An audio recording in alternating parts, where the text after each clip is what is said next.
My message is clear. Eat real food. Eat real food.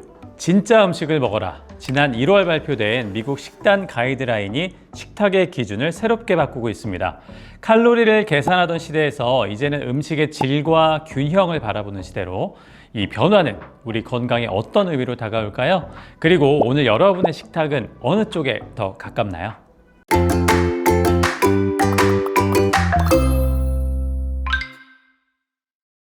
여러분, 마하라는 단어 들어보셨나요? Make America Healthy Again. 미국을 다시 건강하게라는 의미로 트럼프 행정부가 내세운 새로운 건강 정책의 방향입니다. 성인 만성질환, 비만, 당뇨 같은 문제를 국가적 과제로 보고 식생활과 영양정책 전반을 손보겠다는 움직임인데요. 그 중심에 있는 변화가 바로 지난 1월 전면 개편된 미국 식단 가이드라인입니다. 이 지침은요, 5년마다 발표되며 학교 급식부터 식품 정책, 건강 정보의 기준이 되는 말 그대로 식탁의 교과서와 같은 역할을 합니다. 이 기준이 바뀐다는 건 소비자의 인식, 기업의 제품, 유통의 우선순위가 함께 이동한다는 뜻이죠.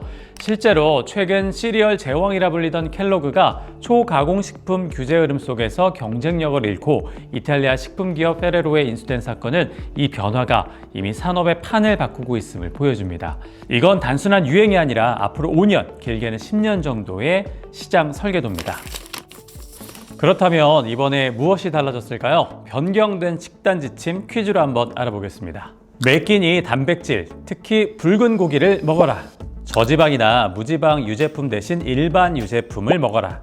식물기름 대신 버터나 소고기 지방으로 요리하라. 김치도 먹어라. 흰빵이나 밀가루 정제 탄수화물 비중이 가장 낮아졌다.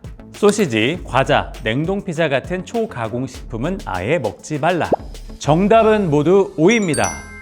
기존의 저지방, 저칼로리 중심에서 자연식과 단백질, 건강한 지방을 더 중시하는 방향으로 무게 중심이 이동했습니다. 단백질 중심 식사를 권장하고 첨가당, 초가공식품을 최소화할 것, 그리고 채소, 과일, 건강한 지방을 강조합니다. 초가공식품 대신 진짜 음식으로 돌아가자는 신호죠.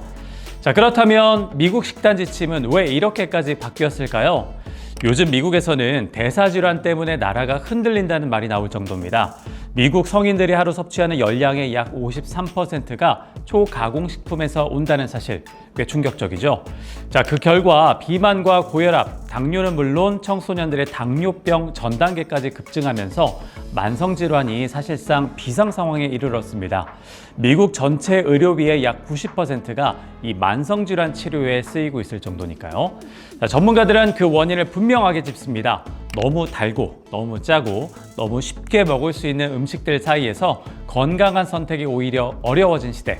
결국 우리가 매일 먹는 식탁의 문제라는 거죠. 이 변경된 식단 지침은 어떤 영향을 주게 될까요?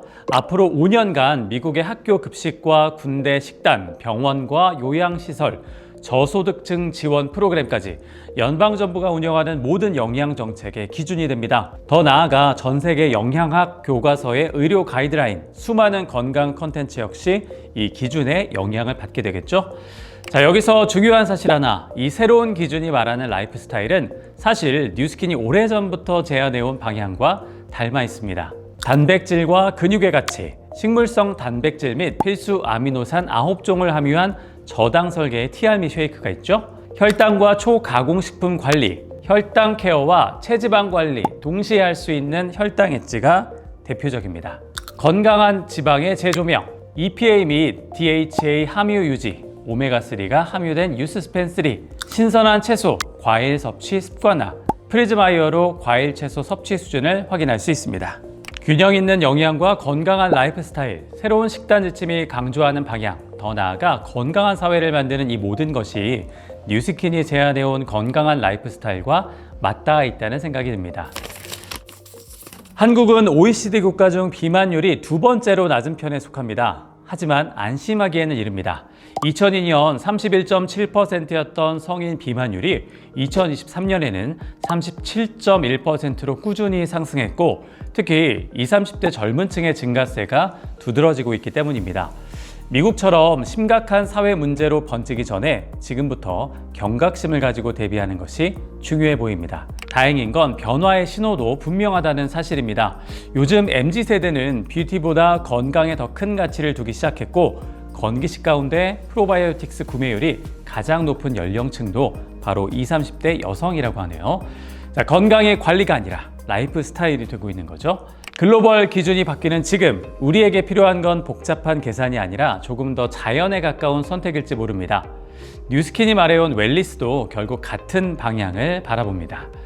오늘 식탁에서 시작된 작은 변화가 내일의 더 나은 나를 만듭니다.